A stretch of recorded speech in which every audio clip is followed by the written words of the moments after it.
Hello, this is Susan Kendall from Artsy Fartsy Stuff USA on Etsy and Facebook. I'm also hand painted jewelry on Instagram. Today I was going to show you the next step. We have pour painted for jewelry, we have dipped for jewelry, and now I'm going to create the jewelry itself. Select the backing and the chains to go with it. So these are the different options I offer. I make my own chains when necessary, when I can't find what I particularly want. Most of these are stainless steel, coated either with gold or bronze or black or silver. And then these are the chains. There's different lengths. I have three different sizes of black cord. This is black cording, and this has black silk covering it. This one here is black silk. It's 24 inches long. Very long. One of the first ones I bought before I realized how long it really is. And then I have these cord and ribbon combinations, which are really pretty. They're about 16 to 17 inches. I have the paler color and then the brights. I usually store them on this revolving stand so that it's easy to see, but of course every now and then I do have to check the measurements. What you see here are some of the tools I use to actually put the jewelry together. The very last step is only when absolutely necessary. Isopropyl alcohol will remove glue that gets onto the glass cabochon.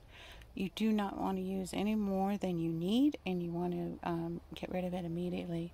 I find that a razor knife works best. It scrapes it all off, but every once in a while I need to do a dab cleanup. I like to be careful with that because some people are allergic to the alcohol. And then these, of course, help me put the chains on. Sometimes the bottom of your cording, like here, is too wide to get through the jewelry, the little hole there. In that case, I add an extra piece, which are these here. They clip onto that rounded end, and the cords fit through much better. The glue I use to attach the jewelry to the backing is E6000. The jewelry and metal glue is what I use when I'm doing jewelry pieces from paint skins alone. These particular ones are all the dip pieces I did the other day that I showed you. And then these are the tools I use to actually apply the glue. They're actually for canopies, kind of like toothpicks, but I use that end to spread the glue, the E6000, onto the backing. I spread it on here. You have to be careful not to use too much, and if you do, it'll come out the sides, and that's when you end up having to do the cleanup. Isopropyl alcohol doesn't seem to be very good for these alloy and stainless steel mix jewelry backings, so I really try not to get anything on there, and I work very hard trying not to get glue onto the glass cabochon top. Okay, let's do some gluing. I have this E6000 and my applicator. I'm going to pull some of that off, and I'm going to smudge it on there. You don't want too much. Like I said, it's a pain in the neck to clean it up, and I especially don't like getting it onto the metal itself.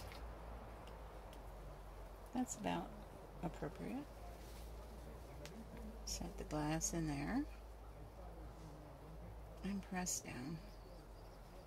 And there you go. There's one. All we have to do now is wait for the glue to dry, find the appropriate chain or ribbon, and photograph it for sale. I'm going to do one more since the glue is popping out of my E6000 too. I'll put the cap back on, and this one is a little snowflake, and call that plenty right there, if you can see it. It's more than enough. It helps to pick out ahead of time how you want your cabochon to be oriented on the piece. There's 1,000 choices, but you know, that was my choice. Okay, now let's move to ribbons. Okay, so I got out my Brights ribbons and put them against the thing, and I didn't really see anything on these pieces that I thought complemented. Even the red wasn't quite the right red. It was a little too orangey red. I got out the light ones and I discovered I liked the yellow with this particular piece and the white with this piece. When I tried to put them through the holes at the top of the jewelry, none of them fit. All three of them were too big. So I had to add the little flippy thing here to the snowflake. And now, one of the other things I do is I tighten the end here. This here, sometimes they're a little sloppy when they put them together, so I try to get it as tight as I can. And now I'm going to try to put it through this.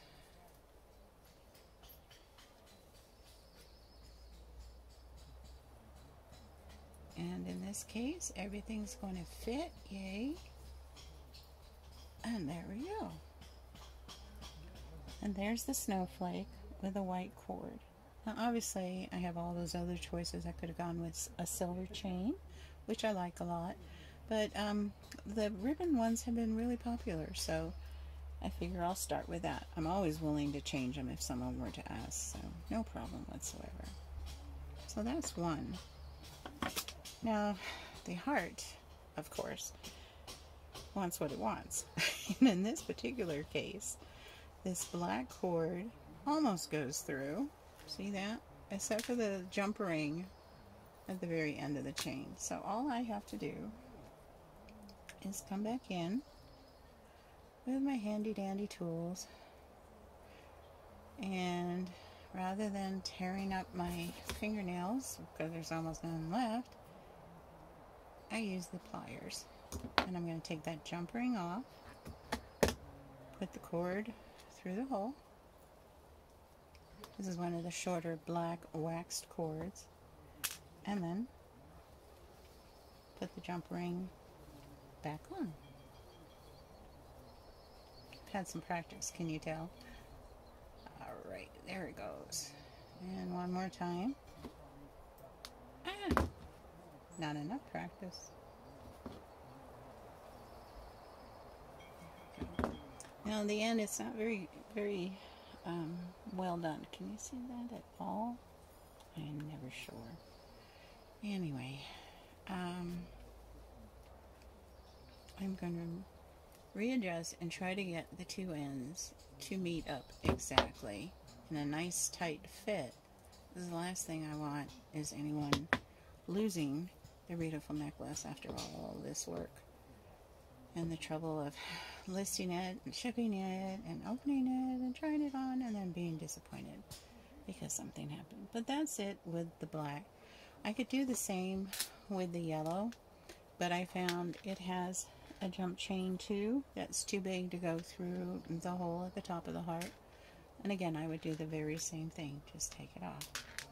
And that's it, folks. The next step will be to photograph these and get them listed on Etsy. If you're interested, please look forward to watching it, and subscribe to our YouTube channel so that you'll know immediately when I get the next one up. Thank you so much. Appreciate it. Have a good day.